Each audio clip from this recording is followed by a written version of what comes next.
Pai do Senhor, meus irmãos, vocês estão bem? Glória a Deus. Abra suas Bíblias em Efésios, no capítulo 4.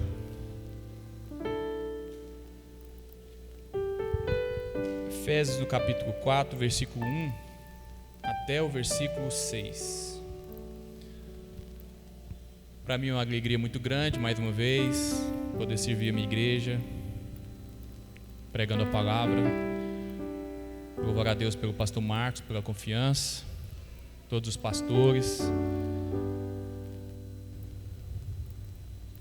A minha oração é que Deus fale aos nossos corações através de mim. Amém?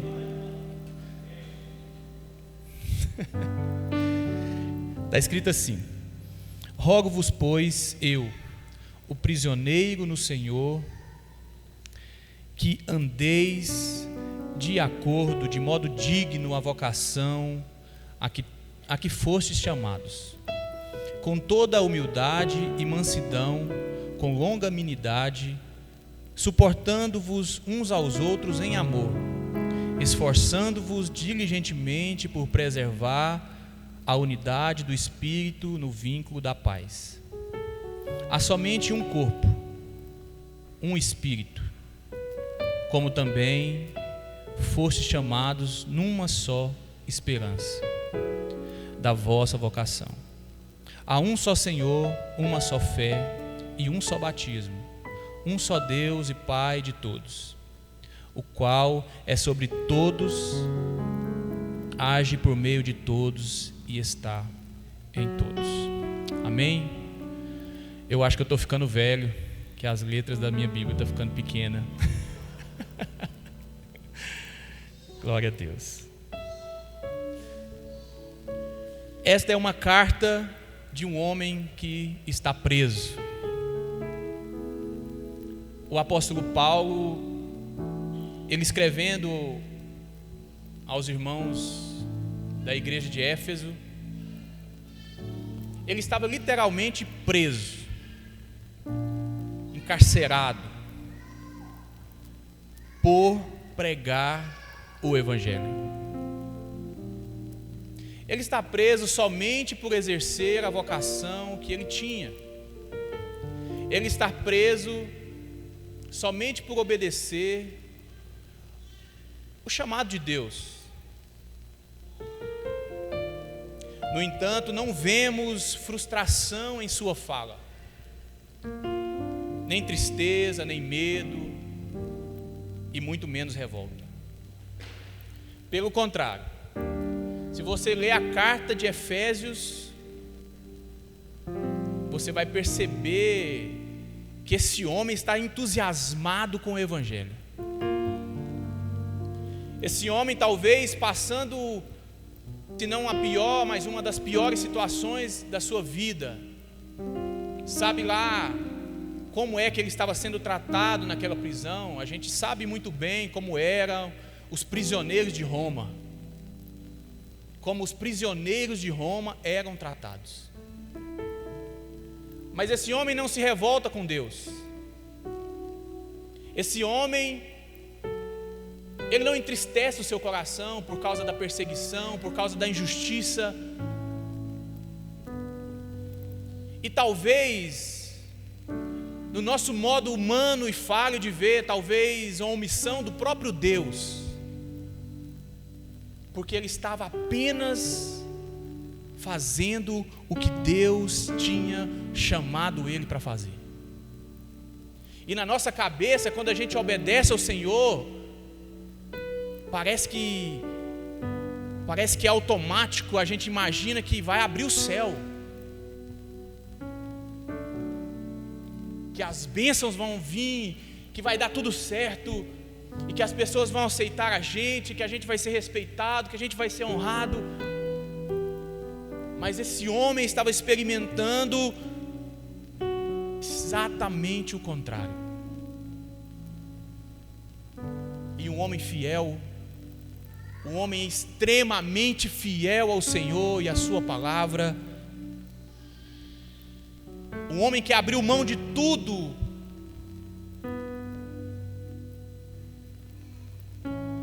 que ele vai escrever, inclusive, que tudo que ele tinha, para ele, não valia de nada, e ele abriu mão de tudo por causa de Cristo. Por muito menos a gente já teria largado, por muito menos a gente já teria desistido, por muito menos a gente já teria blasfemado contra o Senhor. Eu não sei porque é que o Senhor me levou a esse texto, a essa reflexão, mas se tem alguém aqui nessa noite que está pensando em desistir por causa de alguma circunstância dessa vida, eu quero que você olhe para a história desse homem e tome ele como exemplo, porque Paulo levou o seu chamado até as últimas consequências. E aqui nós estamos falando em frutificar e florescer. Frutificar e florescer para o Senhor no reino de Deus.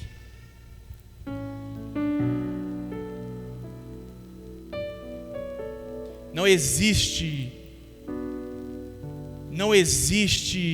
um homem que tenha passado tanta dificuldade e mesmo no cárcere escreveu as maiores pérolas, talvez, da Escritura. Irmão, se você ler a carta de Efésios, você vai ver uma quantidade imensa de doutrinas sobre a salvação. Ele fala sobre casamento, ele fala sobre criação de filhos. Imagina um homem preso e tendo inspiração de Deus para escrever para um povo e alegre, entusiasmado, com o coração cheio de esperança. Paulo entendeu quem ele era em Deus, e Paulo descobriu o que ele nasceu para fazer, e ele não mediu as consequências. Ele foi até o fim. Ele viveu intensamente o seu chamado. E mesmo fraco, e mesmo falho, e mesmo um ser humano como nós, pela graça de Deus, Deus fez esse homem um gigante da fé.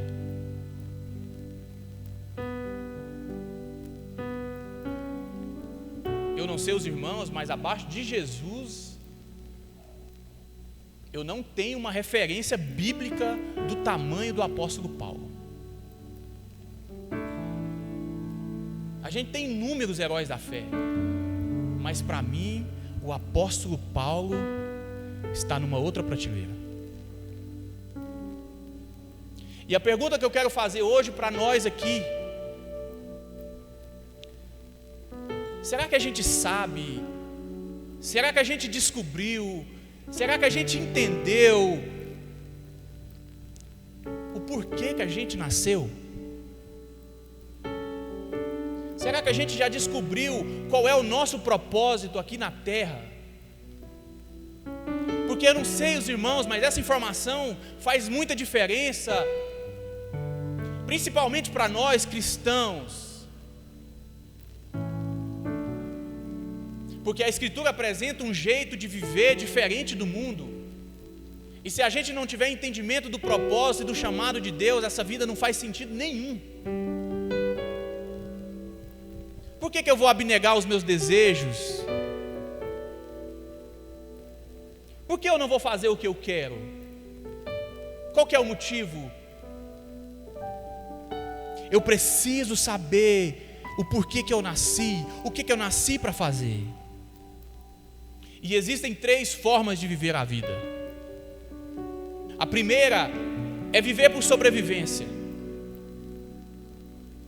Você vai passando os dias e você vai sobrevivendo. Você vai sobrevivendo, você vai vivendo para sobreviver.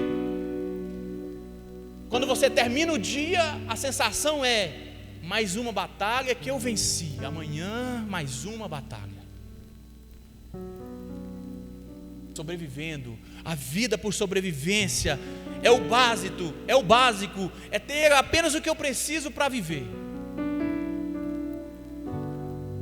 E não ter tempo, ou muitas das vezes nem querer pensar muito na existência. A segunda forma de viver é baseado no sucesso. Aí nesse jeito de viver a gente busca o conforto, a gente busca o prestígio, a gente busca a realização profissional, a gente busca os relacionamentos satisfatórios. Já viu? Tem pessoas que só se relacionam pelo network. É só pelo que a pessoa tem para te oferecer. Vai petrificando o coração, vai transformando as pessoas em apenas objeto e vai perdendo o sentido de viver também. E o sucesso nos oferece 3 propostas muito perigosas: a realização dos nossos desejos, a busca pelo supérfluo. Um vivia só para sobreviver, agora o outro realiza todos os desejos, faz tudo o que quer, recebe todos os sims do mundo. A segunda proposta que o sucesso nos dá é viver pelo poder, e isso atrapalha a nossa vocação, porque a igreja não se fundamenta no poder, ela se fundamenta no amor, no sacrifício, no serviço sacrificial. É fazer como Jesus. Você sabe que o camarada é um traidor, mas você lava os pés dele e senta na mesa. É isso que a igreja foi chamada para ser. Mas o mundo, o sucesso, não te oferece essa vida, te oferece o poder. Se você descobre que é um traidor, você arranca ele do seu caminho.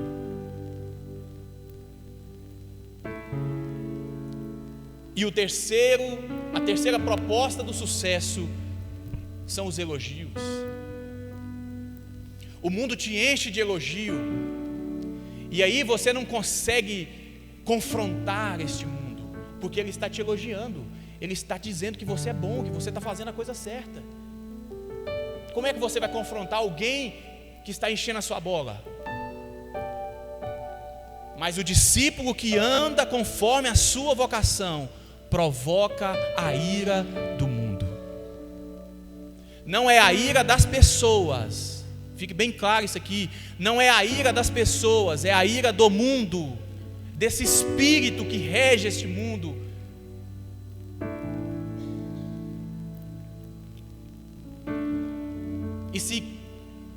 E se provoca a ira do mundo, provavelmente, consequentemente, terá perseguições. E a gente está vendo aqui o apóstolo Paulo preso. Mas o que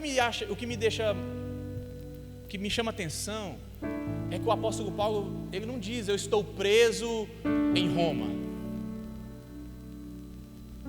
eu não estou preso por causa do imperador. Não, ele está dizendo: eu estou preso no Senhor. Sabe por quê? Porque o apóstolo Paulo sabia que aquela prisão era momentânea e que, se Deus quisesse, ele libertava ele dela. Mas ele estava preso mesmo, era no Senhor. Ele não conseguia mais viver a vida que ele vivia antes, porque ele estava preso no Senhor. Vocação é isso. Vocação é perder para ganhar, é entregar algo valioso, porém passageiro, para ganhar algo incomparável e eterno. Foi o próprio Jesus que diz: quem perder a sua vida, ganhá-la-á.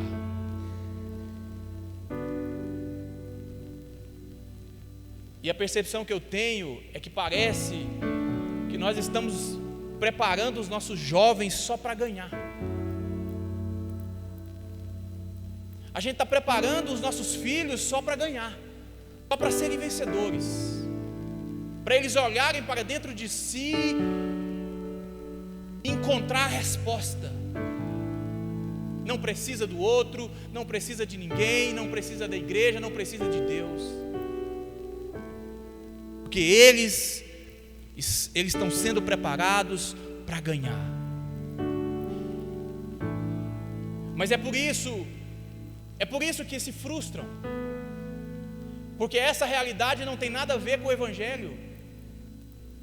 Essa ideia de que a gente só vai ganhar, que a vida vai dar certo sempre, não faz nenhum sentido. E se você for ver a história da humanidade, você vai ver que o tempo todo está acontecendo coisas contra a nossa vontade.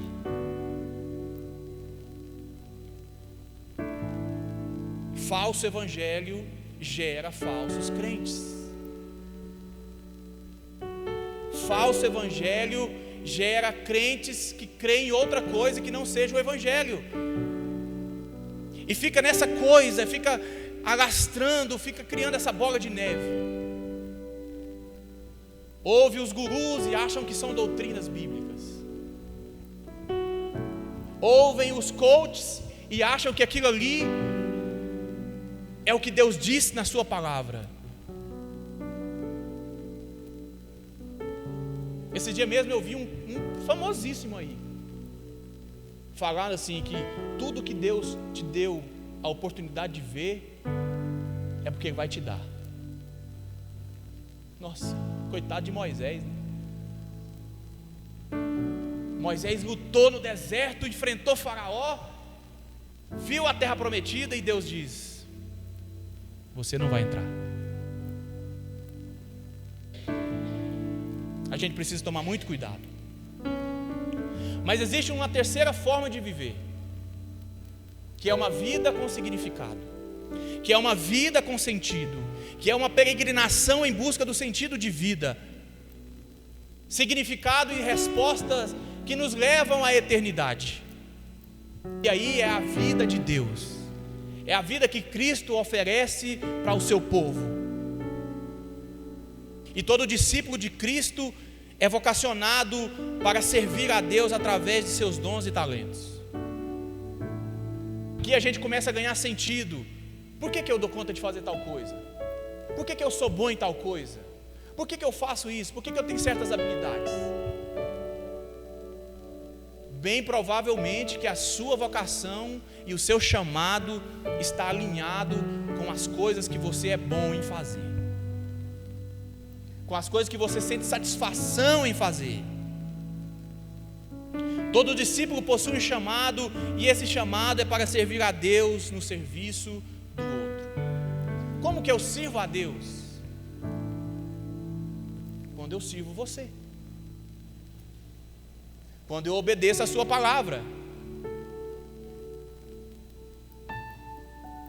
A vocação é para a salvação, para a santificação e para viver como um discípulo e servir com amor não fingido.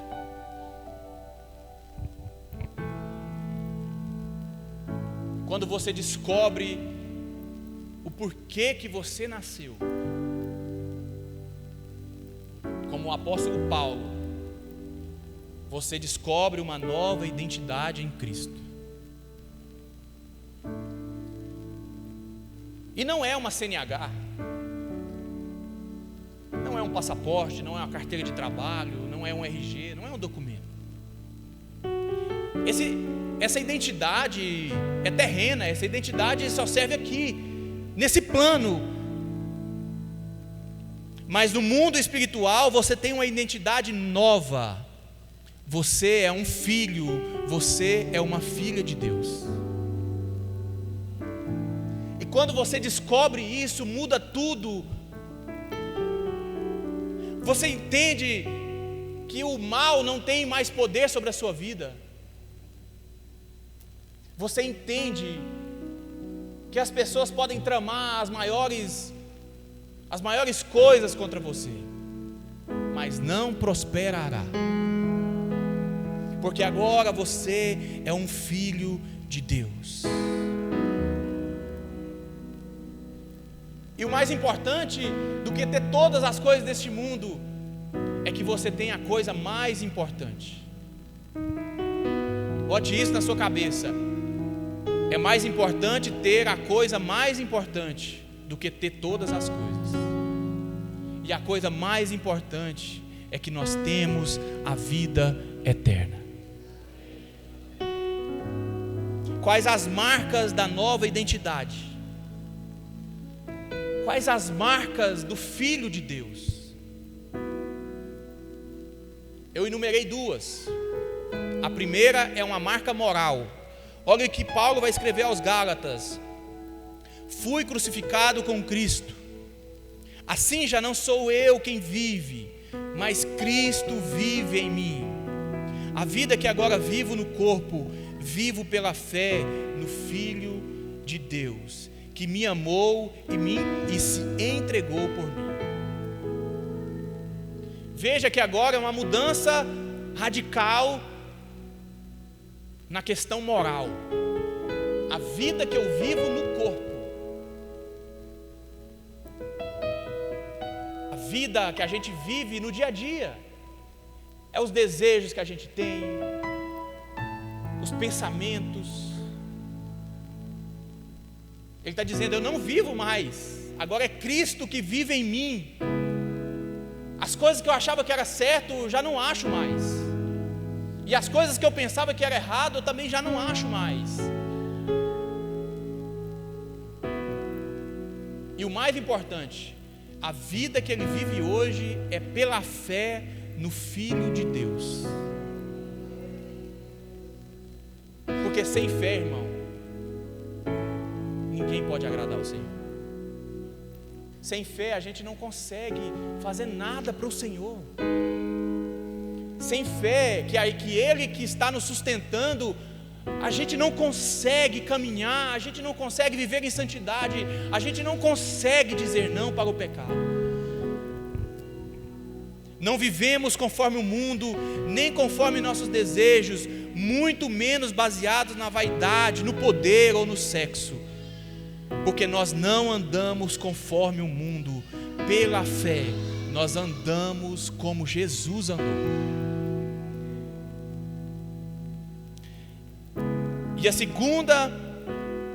segunda característica dessa identidade é a espiritual. O mesmo apóstolo Paulo, agora escrevendo aos Colossenses, vai dizer no capítulo 3, versículo 1 e 3: portanto, se vocês foram ressuscitados juntamente com Cristo, perceba, primeiro eu estou crucificado com Cristo. A crucificação mata o meu eu. Eles foram ressuscitados juntamente com Cristo. Isso aqui é fé, porque ninguém foi ressuscitado ainda. Isso aqui é fé. O apóstolo Paulo está vendo além dessa existência natural. Ele está dizendo: se vocês foram, ele está dizendo, na eternidade vocês já foram. Busquem as coisas lá do alto. Quem foi ressuscitado com Cristo, busquem as coisas do alto, que é onde Cristo vive, assentado à direita de Deus. Pensem nas coisas lá do alto, e não nas que são aqui da terra, porque vocês morreram, foram crucificados. Vocês morreram, e a vida de vocês está oculta juntamente com Cristo em Deus. Agora já é uma característica espiritual. Agora a gente já pensa nas coisas do alto, a gente tem vontade de ler a palavra, a gente quer orar, a gente quer sentir a presença de Deus, a gente quer vir para o culto.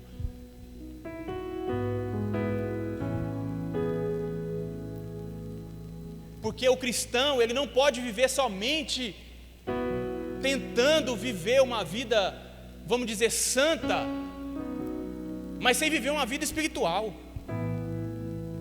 Aí a gente se torna legalistas. Não, eu não visto isso, eu não faço isso, eu não faço aquilo, mas não lê Bíblia, não ora, não sente a presença de Deus, não ouve Deus falar. Não adianta. Precisa pensar nas coisas do alto. Precisa ter uma vida espiritual, Paulo tinha a capacidade de ver a realidade espiritual. Precisamos abrir os olhos e ver o que acontece em nossa volta. Ainda não ressuscitamos com Cristo, mas devemos viver como se já estivéssemos ressuscitados. Porque a realidade, irmão, ela já foi realizada na eternidade. Deus já fez tudo. Por isso que a Bíblia diz que nós não precisamos correr atrás das bênçãos. É porque Deus já fez tudo. Tudo que você pedir para o Senhor está pronto. Não existe nada que você vai imaginar assim, ó. Nossa, eu vou imaginar um negócio aqui e vou pedir para o Senhor que Ele vai ter que fazer. Pode ter certeza, está pronto. A realidade está pronta, inclusive a nossa salvação, inclusive a nossa ressurreição. Parece, né, pastor Edivaldo Mar, que a igreja perdeu essa perspectiva da ressurreição. Parece que a gente vai viver nesse mundo aqui para sempre. Não, irmãos, existe uma realidade espiritual e vai chegar um dia que Jesus vai vir nos buscar e nós vamos ressuscitar.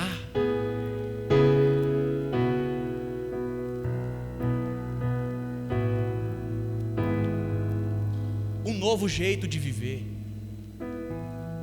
Você descobriu quem é você, você descobriu para que você nasceu, e agora você aplica isso na sua vida, um novo jeito de viver. Depois de termos uma experiência tão radical com Cristo, de termos sido convertidos por Ele, de termos entendido o nosso chamado, a nossa identidade, agora precisamos praticar tudo isso que nós aprendemos dele. Olha o que ele diz em João no capítulo 15, versículo 16: não foram vocês que me escolheram, pelo contrário, eu os escolhi e os designei para que vão e deem fruto, e o fruto de vocês permaneça, a fim de que tudo que pedir ao meu Pai em meu nome, Ele lhes conceda. Ele está dizendo: olha, foi eu que fiz tudo isso, e foi eu que te escolhi, agora vocês têm que ir e dar frutos. Agora vocês têm que ir e mostrar para o mundo a evidência da sua conversão. Mateus no capítulo 3, versículo 8, Jesus vai dizer: produza um fruto digno de arrependimento. É muito fácil a gente dizer: não, agora eu creio em Jesus, eu aceitei Jesus, agora eu sou crente, tal. Beleza. E o fruto? E como é que está a vida? Mudou? Como que está a relação com as pessoas? Como que você faz os seus negócios?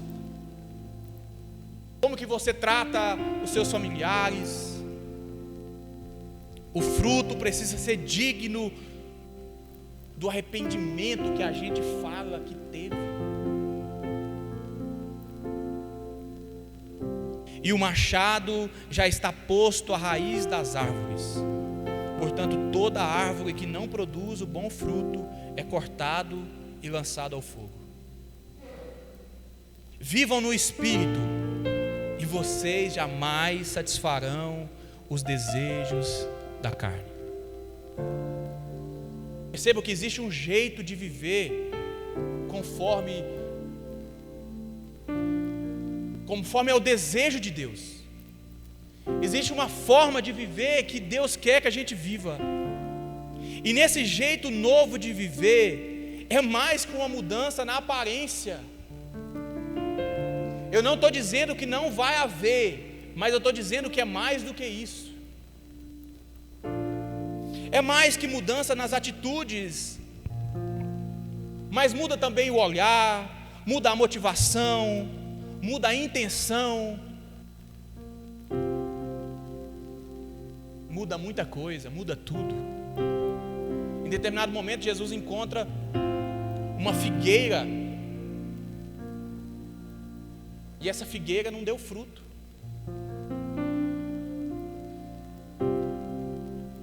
E que ele dá uma palavra muito dura para aquela planta e ela seca. E eu fui entender o porquê que Jesus fez aquilo. Por quê? Porque ela deu flor, ela estava bonita, ela estava aparentemente pronta para dar fruto, e não deu. Então não adianta eu vestir o terninho, pentear o cabelinho, passar perfume, pegar a Bíblia, pôr debaixo do braço. Não adianta eu aparecer crente. Não adianta eu só parecer que sou filho de Deus. Eu preciso ter frutos. É isso que Deus quer de nós. A motivação também conta. A motivação precisa ser o amor. Eu sei que nós temos que ser zelosos pelos princípios e pelas verdades bíblicas, que precisamos nos posicionar contra as ideologias deste mundo, mas lá no fundo da nossa alma, do nosso coração, o sentimento tem que ser o mesmo que Deus teve conosco, de misericórdia. A gente precisa sim se posicionar, pregar contra o pecado, confrontar, mas se não for motivado pelo amor, se não for movido por esse amor, por essa compaixão, por essa misericórdia, nós estaremos expelindo as pessoas, e nós precisamos aproximar essas pessoas da palavra, do Evangelho, da graça de Deus. Precisamos amar os perdidos em vez de julgá-los, porque Deus ama eles. Deus ama os perdidos, Deus ama os pecadores. Você não vai ver em momento nenhum nos evangelhos Jesus expelindo os pecadores. Ele tinha compaixão por aquelas pessoas, ele sabia, ele repreendia aquelas pessoas, mas ele se movia de íntima compaixão. Então nós também precisamos ter isso. Nós precisamos amar as pessoas que não conhecem a Deus, porque Deus ama elas. Precisamos apresentar o amor de Deus a essas pessoas que estão distantes de Deus. E não é com julgamento se A ou B vai para o céu, se vai para o inferno, porque não é nós que determinamos isso.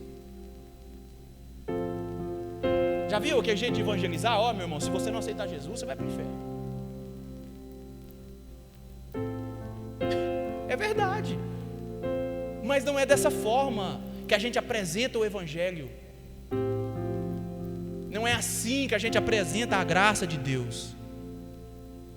Não é a nossa função, não é a função da igreja julgar as pessoas. Não somos nós que determinamos isso. E esse tipo de pensamento e atitude também não condiz com o comportamento de um cristão, porque isso também não gera fruto. Assim como eu só viver de aparência não gera fruto, assim como eu não obedecer a palavra não gera fruto, mas eu também agir com estupidez com as pessoas, apresentar de forma mal educada, isso também não gera fruto. Precisamos deixar as pessoas ter acesso ao Evangelho de Jesus. Ah, mas ela é diferente de mim. Ah, mas ela pensa diferente de mim. Ah, mas ela se veste diferente de mim. Tá bom, irmão, mas deixa ela ser exposta ao Evangelho.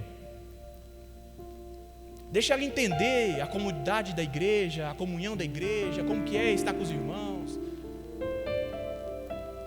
Talvez ela com o tempo vai mudando, Deus vai falando ao coração.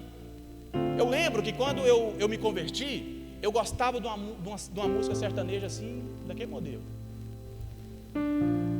E uma coisa que eu achei muito interessante, depois que passa os anos a gente percebe, ninguém nunca falou para mim parar de ouvir música sertaneja. Ninguém. Foi passando o tempo e eu fui criando gosto por outras coisas. Eu fui ouvindo os hinos, os louvores, e fui me interessando pela igreja, fui me interessando pela palavra, e aquilo já não fazia mais sentido para mim. Mas não foi com alguém apontando o dedo para mim, não foi uma pessoa falando para mim que eu não podia fazer aquilo. Fui entendendo com o passar do tempo, o processo da santificação foi acontecendo na minha vida, e para mim aquilo não fazia mais sentido. Então também nós precisamos entender que existe um processo com essas pessoas. Precisamos viver dignos da nossa vocação, com humildade, mansidão, longanimidade, suportando uns aos outros. E além de tudo, para finalizar, além de tudo, além da gente ter paciência com os irmãos que não conhecem a Deus, a gente também tem que ter paciência com nós mesmos.